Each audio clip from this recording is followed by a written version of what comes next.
What's up, everyone? How we doing? Today's discussion is about more than strength. Again, it's one of my favorite parts of this podcast. It's not a podcast. This YouTube page.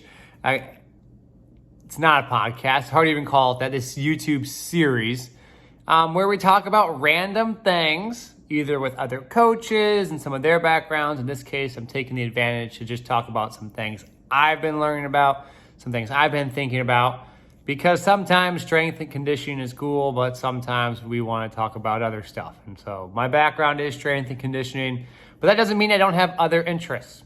Sometimes they might be philosophical. Sometimes they might be more just hobbies and things I enjoy, or just things I want to discuss and whatever. Today we're talking about the idea of the exact term I actually don't know. I think it's like a free energy principle. Karl Fiston talked about it. I hope I got that correct. And if I am correct, I'll put the little image of his YouTube video here. It's not going to be a clickable image, but I'll put the link down below because I don't know how to make a clickable image. The point is, talked about discussing about how we ourselves, to avoid entropy, which is the slow movement towards disorder. In other words, decay in our body, eventually dying, and not being successful in the environment and falling towards chaos is the classic way of looking at entropy. But from a survival standpoint, if resisting entropy is the ability to maintain structure and form, you could say resisting entropy is, in a sense, surviving in the environment. And otherwise, unpredictable, because again, to survive in the environment, you have to actively live in the environment, do things, move, eat, survive.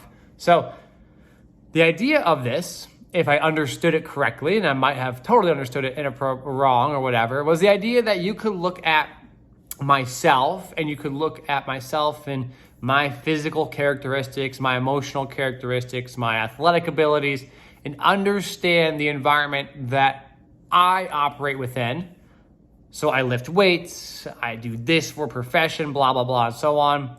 And you could do the flip side of that. You could look at the environment in which I operate in and predict what I would look like and how I would perform.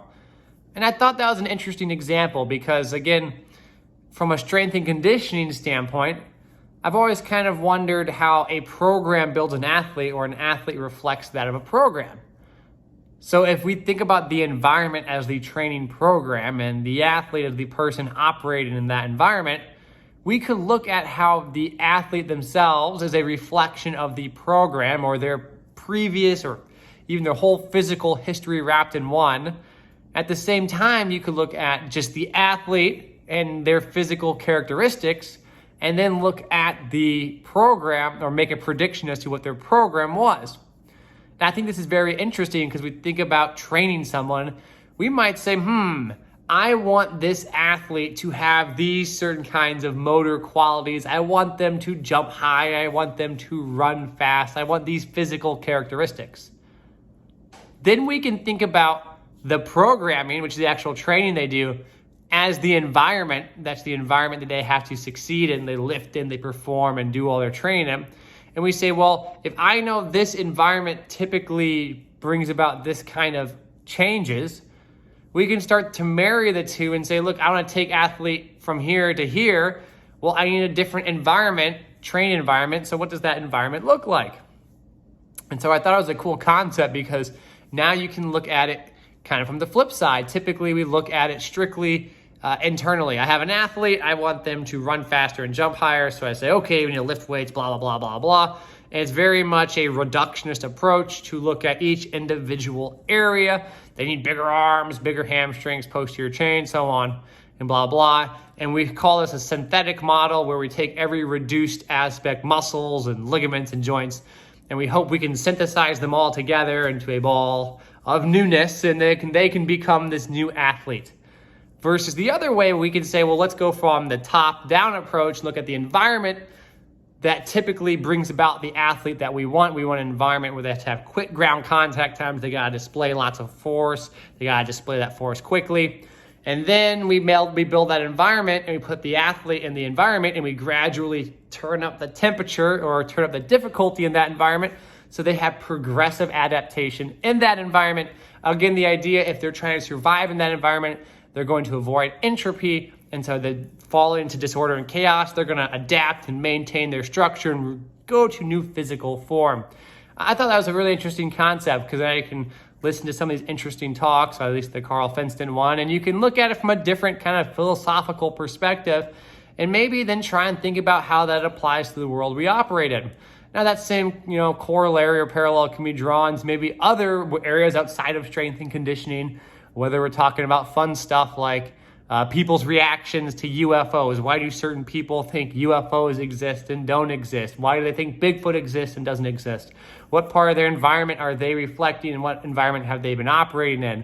All those aspects. You can think about from a business side, product market fit, and all these other fun areas.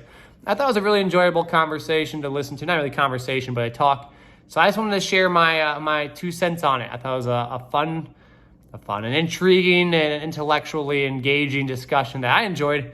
And it's something that I've been thinking about quite a bit, because as you look at yourself and actions you do, whether it's how often I lift, read, work, or the pursuits I have and interests and hobbies, it's often a reflection of the environment, and then my own actions themselves reflect the environment I operate in. So instead of trying to always focus on myself and what I want to change and what I need, well, maybe at times I need to look at the environment I'm operating in and see if I need to put myself in a better environment that leads to a better version of myself, or one of my version of myself that I'm striving to be. So it's not always an internal reflection, sometimes an external reflection as to how we can put ourselves in a situation that's going to create that positive change. I don't know, something to talk about.